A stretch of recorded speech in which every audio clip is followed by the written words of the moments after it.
I just finished 2 marketing workshops at the Entrepreneur Collaborative Center in Tampa. By the way, they went really, really, really well, but I still fail. I fail. And here's how you can learn and benefit from my failure.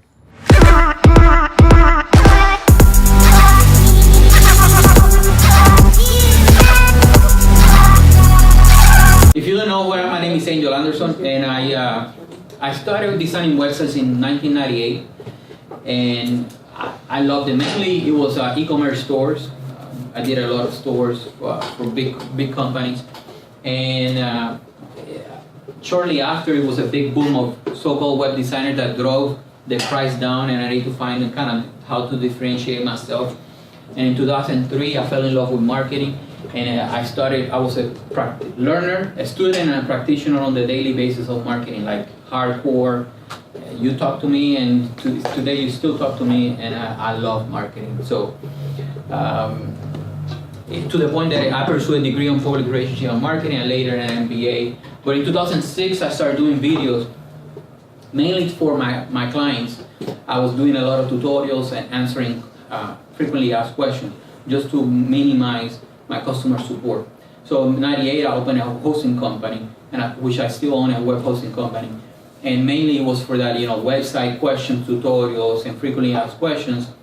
The company, if you look the company, back then when I started, it looked like a $5 million company where it was run out of a bedroom completely. And today we still have more employees, but that's, it's a lean operation. In 2006, I fell in love with the videos, and about around 2008, I started creating videos for more companies, for local companies. And when I separated from the Air Force after 20 years, last year, I decided to move to Florida.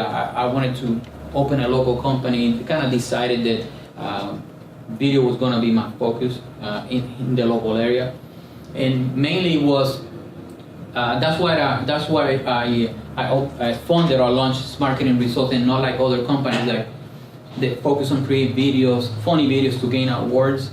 I create content videos to produce results. So what we do, we are the proof engine of your business. We bring consistency into your marketing. We help you sell without selling, and that's basically what my focus on video. That's on a nutshell. The long story short. Any questions so far? Do you do animation too? I don't do animation. So I have somebody that does animation, but that's not something that we market.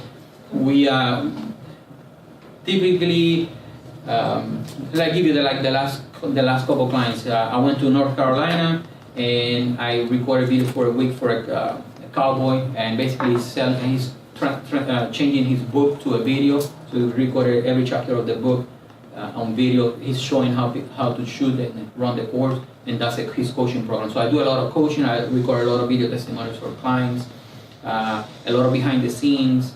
It's mainly organic things to help you create awareness and help you sell, promote your product and service. So we're testing out whether to do a professional video versus a professional animation. Do you know the cost difference? Yes. So I have outsourced a animation for a client to a top Canadian designer, animator, and that project was $15,000. It depends. You can. How long was it?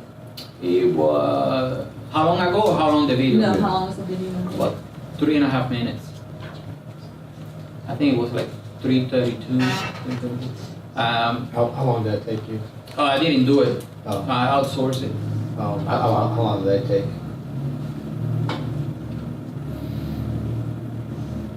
Under a month. I can't. It was a while. I tried to. So I always equate time to money, so it's like I do per day cost.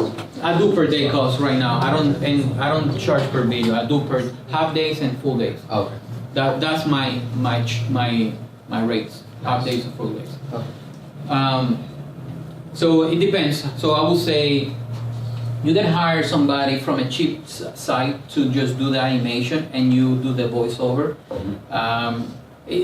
Depending on your budget, you you can divide. You can hire somebody to do the full project, do the nice voiceover, or take charge of that project management. Basically, that's what that person did. He took charge of that project, got everybody the talents, so we didn't have to do anything. So it depends on how involved you want to go, and it will vary. But I would say even for a short video, $500 probably will be the going rate for an animation for a short video, and depending on, and I'm not saying that's going to be the top rated person, but they do work. They do work. So now we got, and I got a sense of how you are, and who you are, and what is that you do, and what is how the class can help you. Let's talk about now that he brought up animation, let's talk about the types of explainer videos. What are some of the types of explainer videos? Testimonial. So a testimonial, it would be, Reference. that would be a type of video, but not an explainer video. The explainer video is more about something that would say who you are, what you offer, and how the customer basically introduce a sale or service. Perfect. So you have animation. You can do explainer videos through animation. You have the live action, which is you standing either mid shot or full side or the full story, and you also have a screencast, basically. And that would be my advice if you don't have a big budget to go with the screencast. You create a PowerPoint presentation. You run the PowerPoint full screen, record the screen with your voiceover, and test it. And if that works and you're getting results, you can step it up a notch a little bit with an explainer video or something of that nature. But if budget is an issue, just go with what you have and what you can produce right now, and then take it to the next level. Once you validate the message, because it might not be the type of video you create, it might be how you're saying it and the message. And playing with the tools that you have will allow you to solidify that message. The three types of explainer videos: animation, screencast, and live action.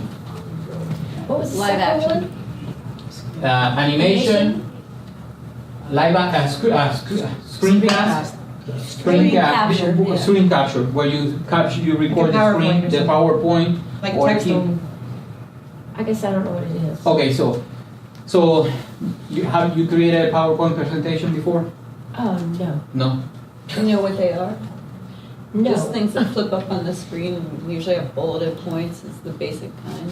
Or the no, I understand animation and the third one. But So a slideshow in your computer, you run the slideshow full screen, and while you go from one slide to the next one, you talk to the computer, and that voice and that slide is being recorded. Okay. And that you produce a and video. it's called again what? A screencast. Screencast. Okay, I'm sorry. It's okay. Do you want a Coke? No, it's fine. Okay, Oh, that's just from the water fountain. Thank you. I said, government building, there's no water cooler? Like people hang out by the So those are the three. Which of the three do you see yourself creating? Live, Go ahead. live, because it's fun and Live. it's active. And I'd probably do screencast so people don't crash on the road. Live because it's fun. Screencast. So you don't like have accidents, because if you do it animation or live, you can't really do live action, obviously, if it's on Oh, you the mean side for the of video both. for it? Yeah, for like if you do like when you're creating it. yeah, with the LEDs on the side of the tractor and stuff, if it's a video, then you'd have people looking at the video, watching the video while they're driving, trying to watch the ad. But if you just had an ad on the side, then it'll be switching between. But each. that ad that you create for the site, what type of what type of those three would you create? I would do the PowerPoint one. The which is, PowerPoint. Why would you do a PowerPoint? the screencast, because like on the billboards and stuff, you see like they're not moving. You know what I'm saying? They're just stable images. So and that way you can switch between them. So like every 5 minutes switch or something. One of my first clients in Vegas was a company that had it was like pickup trucks with the flatbed, and they had a mobile billboard in the back, and they also had they had two trucks Yeah. that it was like a clear cage, and they drove to the strip with crazy performances inside. It's awesome. Most of it. You can get creative. Yeah. You can get creative with that type of business. What type of video? What type of explainer video will you create? Or just live action. Live action one. Something you can throw on YouTube, or have a link that would bounce back So to YouTube. you said it was fun. Screencast. Which one would you think it would be easier for you to create? Live action. What about you, sir? Probably the PowerPoint. The PowerPoint. Ma'am. It would depend on the business. Depend on the business. So you still sticking with animation? Animation, because me and my founders have a face for radio. Our face is for radio and podcasts. We don't belong on video. We don't belong on video. You don't belong on video? No. I had a conversation with a business owner yesterday. He said he didn't need video, and I asked him how you know. And if you never try, if you never let your personality, our insecurities out, and connect with the people, you never know if you're gonna connect or not. If you say that. You never know. People might connect with you, and that's the point. That was the day that your business either flunk or went way ahead. But I'm a firm believer, and if you've been into my talks before, I don't argue with anybody. I just let's prove it. You know, I'm not gonna sit and argue with you, especially if because even if you deal with 2 car washes, the demographic on each side of town is gonna be slightly different, and the type of and I've seen that in the past. The same owner, 2 car washes in Las Vegas. He used text, emails, work 100% in one side of town. When in the other side of town, text, email, nobody opened them, and it needed to be a pretty newsletter.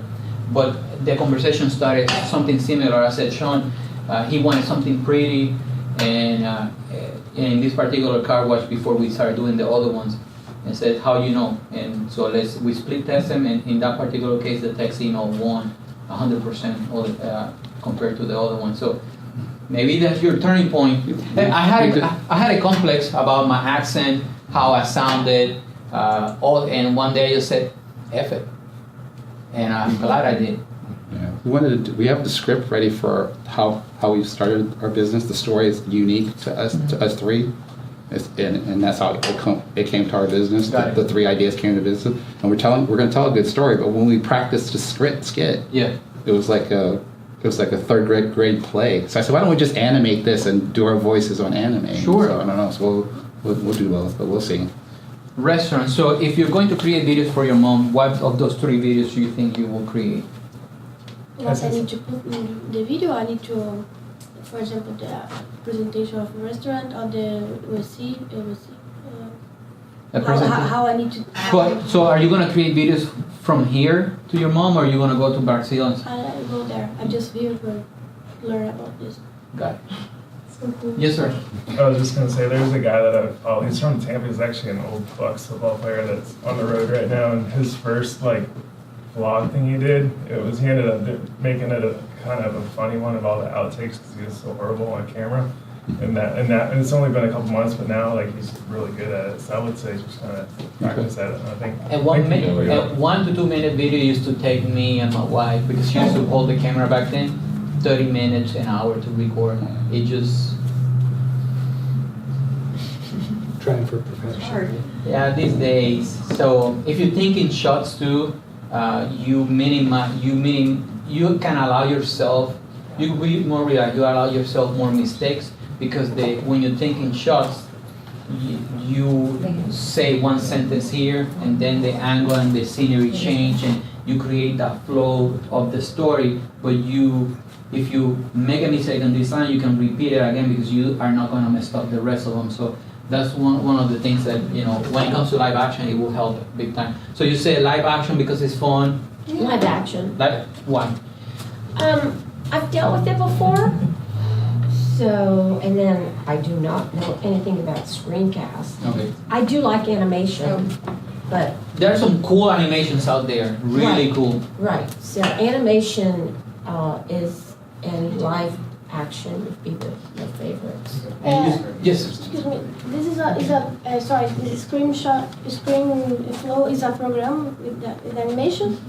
ScreenFlow is a program that will allow you to record your screen, your voice. Also, if you hook up your phone, your iPhone, it will record the screen of the iPhone, and you can do all kinds of crazy stuff. Will allow you not only to record the screen, but also your webcam at the same time, so you can do picture-in-picture. That's something also for you guys to test out when you do your screencast with your face in the corner and without your face. We did a test on some webinars, and when we removed the face in this test that we conducted, the watch time dropped. And when we run the second one and we did the exact same material, we left the picture of the face in the corner, the attendance and the watch time was steady. So that's something for you guys to test as well in your own market. And what do you think about the programs of Adobe? Adobe? Yeah, like But you can record the screen with Adobe Premiere, for example. Yeah, It will be more for the video. That's what I use right now, and it's becoming like, unless you went to film school they use Avid. I personally don't like it, but Adobe is becoming more the film industry for a lot of people. I've used the other ones. I started with iMovie. Actually, I started with Camtasia, Vegas, Sony Vega back then, Final Cut. But right now, I'm sticking with Adobe, and I like it. It just, after you learn to use a program, the shortcuts and how you edit fast is for you. It's not a reason. All the programs do something. They have similarities. They do something different in a sense. But once you become proficient in a software, it's all about time. You edit in a 2 or 3 hour long video, and you need to know those shortcuts, and if not, you're gonna get bored.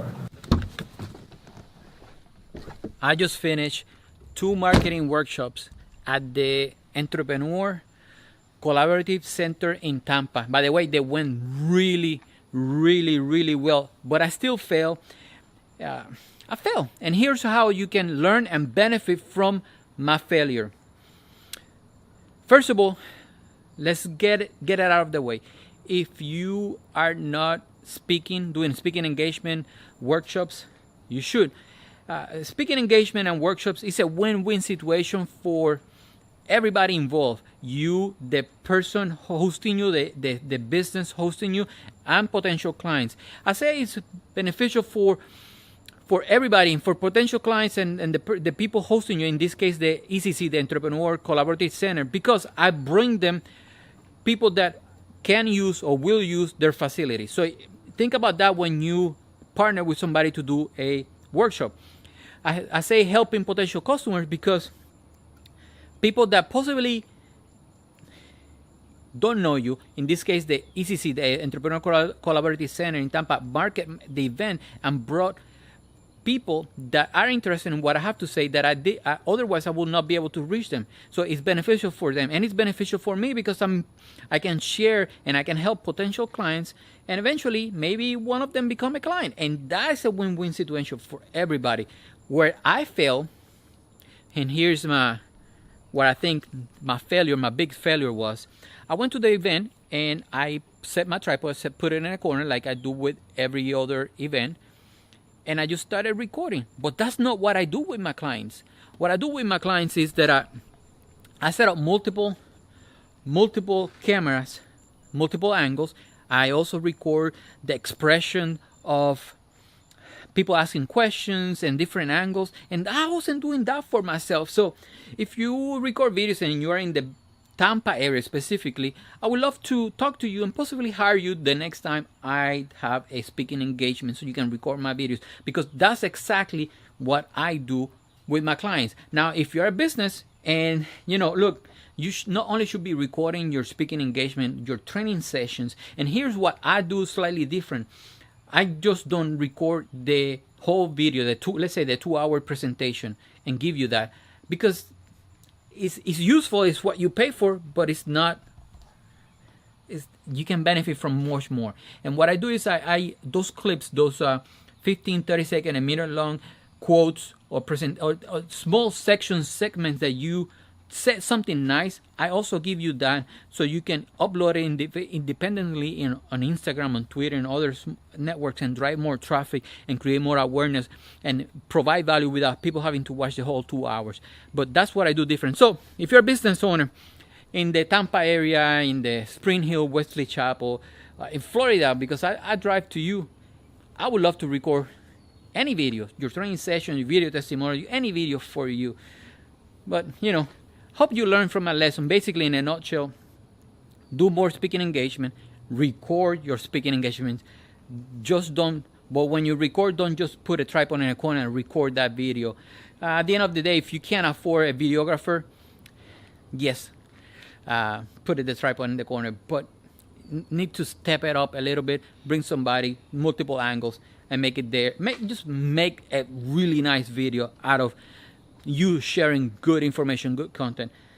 My friend, I hope this helps you, because I know this is what I'm going to do to take my marketing also, in overdrive, just shift the gears. And I just realized that I was missing that, because I do something completely different to my clients, and I need to do it for myself as well. So hope you like it. If you like it, you know what to do. Give me some love, like, share, comment, and I'll see you in the next video. Peace out.